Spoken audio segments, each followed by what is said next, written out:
Hello, my name is Kent Field, and thank you for tuning into this YouTube channel, The Bible versus Opinions. God bless you in your search for the truth. While all people have opinions on many subjects, including the Bible and religion, not all opinions carry the same weight or value. For example, would you go to a plumber for his advice on brain surgery? Would you go to a mechanic for his advice on heart surgery? The point is, not all opinions carry the same weight or value on a particular subject. That's why I'm not offering you my mere opinion, but Bible answers alone. So here's the challenge. Are you open to learning beyond your current understanding and knowledge of the Bible? If so, then this channel is for you. If these studies have helped you to grow in your understanding of the Bible, or even life itself, please like and subscribe and share this channel with others so that they too may be challenged and grow in their understanding of the Scriptures. There was a movement called the Crossroads movement that eventually became the Boston movement, that eventually became the International Churches of Christ, and just went out into denominationalism. And there was Chuck Lucas, who recently passed away, and then there was Kip McKean and others. And they were getting lots of baptisms. And I was wondering what they're doing. The problem, and I'm going on record with it, for them, a big problem was that they went too far.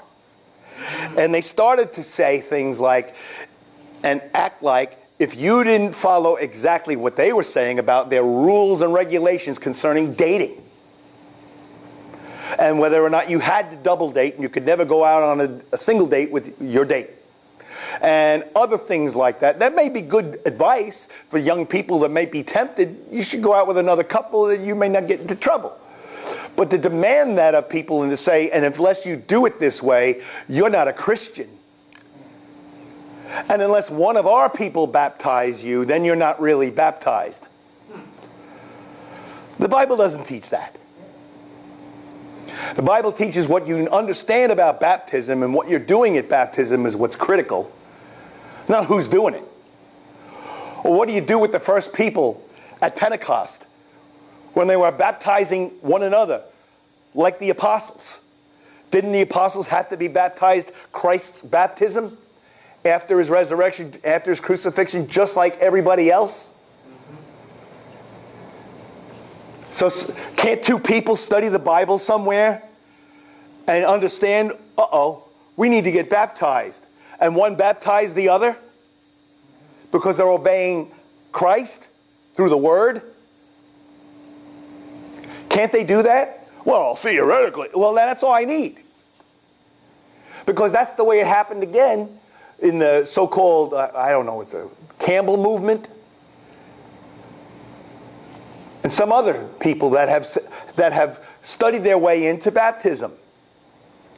I studied my way into baptism. I just kept getting talked out of it by a Lutheran pastor and a Catholic priest, until I finally met somebody from the church who said, no, you're right. But I kept seeing it in the Bible where, wait a minute, I'm not baptized. I was sprinkled or poured on as a little baby. I didn't know anything. So, going too far can turn this gospel of good news into something that adds rules and regulations, and it's no longer the gospel. Galatians chapter 1 says, if you add to the gospel, if you pervert it, if you twist it, you make it another gospel. Even if it sounds similar, it's really not another, except there was some that would distort it. And that's in Galatians chapter 1, verses 5 through 7. So I want you to understand that discipling is critical, and it's been given a bad name in the church. Now a lot of people talk about mentoring. They don't want to use the word disciple. The word mentor I cannot find in the New Testament, not in any translation, not unless it's some really modern one, a paraphrase. But the word or some form thereof of disciple is used over 270 times in the New Testament. Is that not good enough? Should we be intimidated now or some people in the church to say, well, if you use the word disciple and discipling and making disciples, you sound like that Boston movement. I want to sound like Jesus. He said, go make disciples. I want to sound like Luke, who wrote the book of Acts. Well, you know, we have to think about what other people are going to think of you. Hey, look, yeah, in the beginning, in Acts chapter 2, they were praising God and having favor with all the people, the Bible says, after they got baptized. The end of Acts chapter 2. By the end of Acts chapter 28, verses 18 and 19, Acts 28, verse 22. They were the sect or cult everywhere evil spoken of.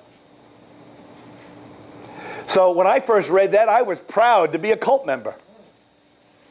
I was proud to be a member of the sect. Acts 28, verse 22. People in the world will label the church, the faithful church, a sect, and it was spoken of what? As what? Everywhere. Evil. Everywhere. Evil.